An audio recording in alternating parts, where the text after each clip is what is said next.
Darshan and ಗ್ಯಾಂಗ್ನಿಂದ Renukaswamy ಕೊಲೆ ಪ್ರಕರಣಕ್ಕೆ ಸಂಬಂಧಪಟ್ಟಂತೆ ಇವತ್ತು ರೇಣುಕಾಸ್ವಾಮಿ ನಿವಾಸಕ್ಕೆ ನಟ ವಿನೋದ್ ರಾಜ್ ಭೇಟಿಯನ್ನ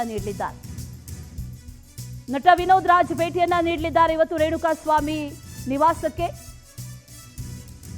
ಕುಟುಂಬಸ್ಥರಿಗೆ ಸಾಂತ್ವನವನ್ನ ಹೇಳಲಿದ್ದಾರೆ ಸ್ಯಾಂಡಲ್ವುಡ್ ಹಿರಿಯ ನಟ. ಚಿತ್ರದುರ್ಗಕ್ಕೆ ಭೇಟಿ ನೀಡಿ ಸಾಂತ್ವನವನ್ನ ಹೇಳಲಿದ್ದಾರೆ ವಿನೋದ್ ರಾಜ್.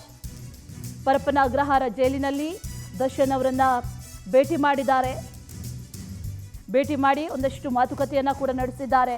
ಆನಂತರ ಮಾತಾಡಿದ್ರು ಕೂಡ, ಬಹಳ ಬೇಸರ ಪಟ್ಕೊಂಡು ಮಾತಾಡಿದ್ರು. ಈಗ ರೇಣುಕಾಸ್ವಾಮಿ ಕುಟುಂಬಸ್ಥರನ್ನ ಭೇಟಿ ಮಾಡೋದಕ್ಕೆ ನಿರ್ಧಾರವನ್ನ ಮಾಡಿದ್ದಾರೆ. ಇವತ್ತು ಚಿತ್ರದುರ್ಗಕ್ಕೆ ಭೇಟಿಯನ್ನ ನೀಡ್ತಾರೆ. ಚಿತ್ರದುರ್ಗದ ರೇಣುಕಾಸ್ವಾಮಿ ನಿವಾಸಕ್ಕೆ ಭೇಟಿಯನ್ನ ನೀಡಿ ಕುಟುಂಬಸ್ಥರಿಗೆ ಸಾಂತ್ವನವನ್ನ ಕೂಡ ನೀಡಲಿದ್ದಾರೆ ಅನ್ನುವಂಥ ಮಾಹಿತಿ ಕೂಡ ಲಭ್ಯ ಆಗ್ತಾ ಇದೆ. ದರ್ಶನ್ ಅವರನ್ನ ಭೇಟಿ ಮಾಡಿದ್ರು ವಿನೋದ್ ರಾಜ್. ದರ್ಶನ್ ಅವರನ್ನ ಭೇಟಿ ಮಾಡಿದಂಥ ಸಂದರ್ಭದಲ್ಲಿ ದರ್ಶನ್ ಏನಾದರೂ ಈ ರೀತಿಯಾಗಿ ಹೇಳಿದ್ರಾ ಅನ್ನುವಂಥ ಪ್ರಶ್ನೆಯೂ ಕೂಡ ಸಾಮಾನ್ಯವಾಗಿ ಕಾಡುತ್ತೆ. ಈಗ ಚಿತ್ರದುರ್ಗಕ್ಕೆ ಭೇಟಿಯನ್ನು ಕೊಡ್ತಾ ಇದ್ದಾರೆ ವಿನೋದ್ ರಾಜ್. ಭೇಟಿಯನ್ನು ಕೊಟ್ಟು ಅಲ್ಲಿ ಕುಟುಂಬಸ್ಥರಿಗೆ ಒಂದಷ್ಟು ಸಾಂತ್ವನವನ್ನು ಹೇಳುವಂಥ ನಿಟ್ಟಿನಲ್ಲೂ ಕೂಡ ಇವತ್ತು ಕಾರ್ಯವನ್ನು ಮಾಡಲಿದ್ದಾರೆ. ಚಿತ್ರದುರ್ಗಕ್ಕೆ ತೆರಳಲಿದ್ದಾರೆ ಅನ್ನುವಂಥ ಮಾಹಿತಿ ಕೂಡ ಲಭ್ಯ ಆಗ್ತಾ ಇದೆ.